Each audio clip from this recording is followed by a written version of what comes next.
ભગવાન કી જય। પરમ પૂજ્ય મુનિરાજ સંભવચંદ્ર સાગરજી માસ્ટરના ચરણોમાં કોટી કોટી વંદના।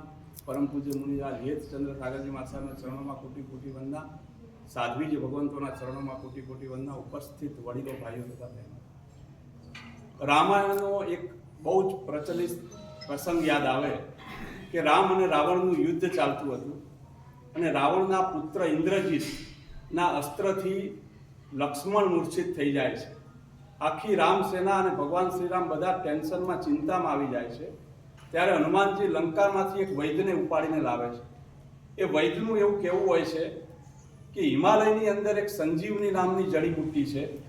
એ જડીબુટ્ટીને સૂર્યોદય થાય એની પહેલા જો લાવવામાં આવે તો લક્ષ્મણ જીવિત થઈ શકે। એ વૈદ્ય એવું કીધું કે તમારી પાસે સમય બહુ ઓછો છે અને એક રાતની અંદર હિમાલયમાં જઈને આવું બહુ અશક્ય છે, પણ અશક્યને શક્ય કરી નાખી હનુમાનજી બીડું ઝડપી લે છે, ઉપડે છે। રાવણને આ વાતની ખબર પડે છે, રાવણ અનેક વિઘ્નો નાખે છે, છતાં પણ હનુમાનજી એ હિમાલય પર્વત ઉપર જાય છે। સંજીવની જડીબુટ્ટી કઈ એમને ખબર પડતી નથી, એટલે આખો પર્વત ઉપાડીને લઈ આવે છે અને એ પણ સૂર્યોદય થાય એની પહેલા આવી જાય છે। એટલે રામસેના અને ભગવાન શ્રીરામ બધા ખુશ થઈ જાય છે। આટલી ઘટના છે। શાસ્ત્રકાર ભગવંતો કહે છે બે વસ્તુ છે આમાં। એક તો સંજીવની જીવનમાં બહુ જરૂરી છે અને આપણી પાસે સમય પણ નથી અને સમજણ પણ નથી।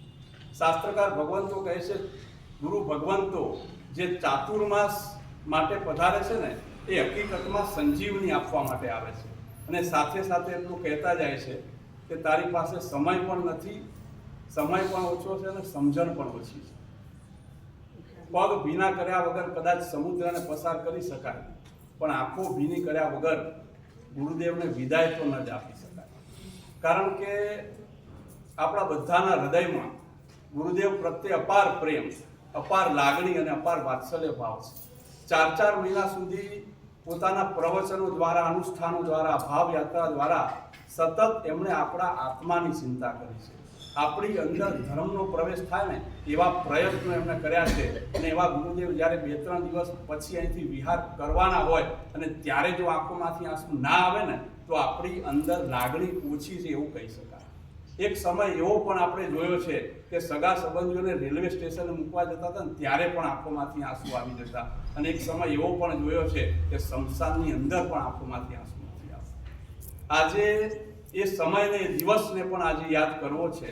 27/6/2025નો દિવસ પરમ પૂજ્ય મુનિરાજ સંભવચંદ્ર સાગરજી મહારાજ સાહેબ સાધુ ભગવંતો અને સાધ્વીજી ભગવંતોનો સંઘમાં ચાતુર્માસ માટે પ્રવેશ કર્યો। સંઘનું એટલું પુણ્યોદય જબરજસ્ત કે ગચ્છાધિપતિ ગુરુદેવ પરમ પૂજ્ય આચાર્ય ભગવાન નરદેવ સાગર સુરીશ્વરજી મહારાજ સાહેબ અને પરમ પૂજ્ય આચાર્ય ભગવાન પૂર્ણચંદ્ર સુરીશ્વરજી મહારાજ સાહેબ કે જેમણે એક ફોનમાં જ આપણને ચોમાસા માટે આ પાડી દીધી, એ ગુરુદેવની હાજરીના કારણે આપણો એ પ્રસંગ સુડે કળાએ ખીલી ઉઠ્યો।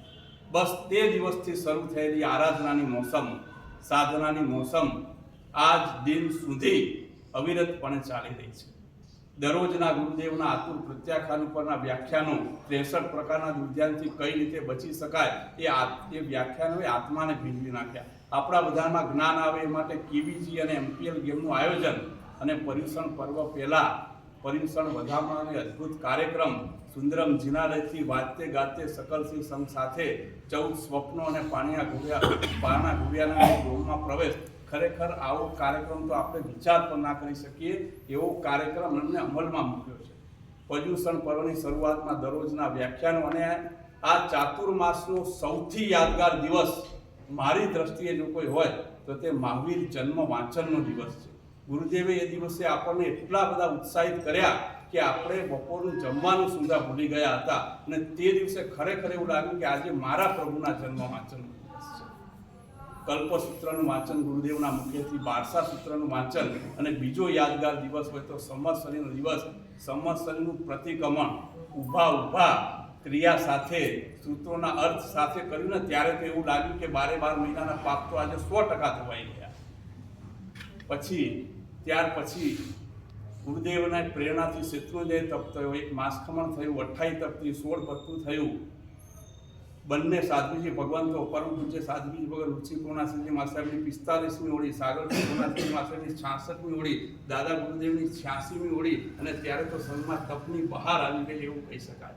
બંને સાધ્વીજી ભગવંતો પણ અત્યંત સરળ સ્વભાવી, બહેનોની અંદર ખૂબ સરસ મજાની આરાધના સાધના કરાવી અને સાહેબજીની પ્રેરણાની મહેનતથી